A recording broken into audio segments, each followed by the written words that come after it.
Alright, so this week's Metaspeak Weekly is a little late. I have my daughter this week, and then somewhere along the way I also managed to lose all of my previous footage, so that was a lot of fun.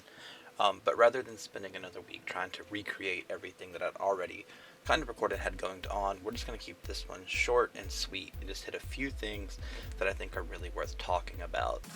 First up, the legendary Arc 5 decks. They're releasing tomorrow, well, as of this video is posting, and we're getting ready to get 3 ready to play decks with some new support and interesting legacy stuff. I'm personally excited about the Lunalight core. I've always liked the archetype, and some of the new stuff looks pretty good. I might be adding it to Mitsurugi, not 100% sure yet. With that said though, the Odd Eyes deck is probably worth looking at for the extra deck alone.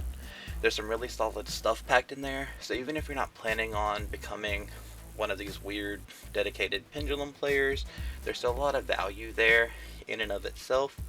And then if you are a Radiant Typhoon player, I would suggest taking a look at Speedroid.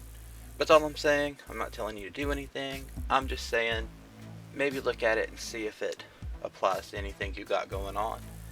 I can also pull some of these cards in Starlight Rares from this pool here when you buy any of these decks, so that's fun. Up next, the card Elder Entity Norden is getting an unban and an errata in the OCG, so there's a pretty good chance we'll eventually see something similar happen here in the TGC.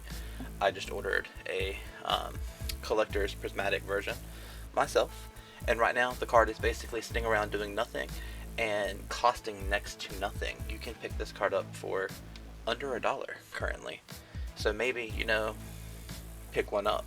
Especially because super polymerization is still very relevant in this current format, and Norden makes for a very just super poly target. No pun intended. Could it have ended up being completely irrelevant? Absolutely.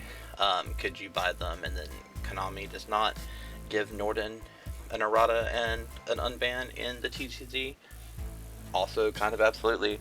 But at the price they're sitting at now, I think it's definitely worth the gamble. Look at the Sea Monster of Theseus. We've seen $2 cards jump up to $20. So, and then finally in Master Duel, they've announced a new selection pack with some pretty serious cards coming to the game. We've had most of these in the TGC for a while now, so I'm decently used to them, but Master Duel is finally getting to experience the joys of Forbidden Crown, Solemn Accusation, and Dominus Spark. If you've never had your Solemn Accusation pop off and just take all of your Mitsurugi rituals out of the game, for example, then you just don't know the joy of that card.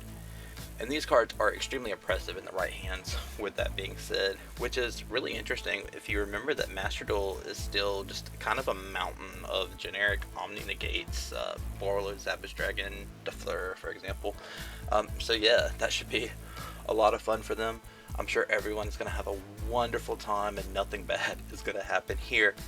In that selection pack though, they're also going to be getting GMX and some new hero support, which is going to make hero players significantly more annoying and significantly more relevant again.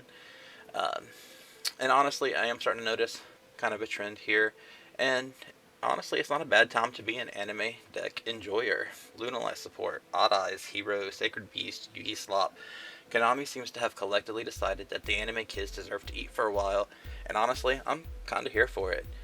But that's really gonna wrap up this Metaspeak Weekly. Short one this time. We'll get back into regularly scheduled programming next week, assuming I don't lose another SD card somewhere, but we'll see what happens. Alright guys, I'll see you next week.